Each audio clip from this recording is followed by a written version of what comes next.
Mimi nashindwa. Naona gavana anapanga ati wamama 10 wapige kelele.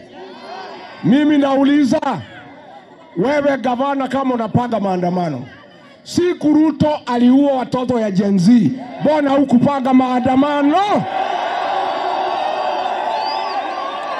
Mimi nauliza, mimi nakuuliza wewe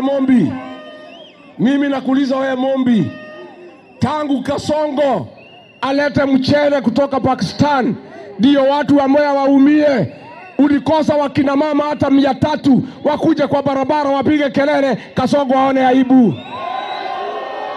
Mimi nakuuliza wewe Mombi, tangu Kasongo akule pesa ya Kemri, mbona hujapanga akina mama wapige kelele?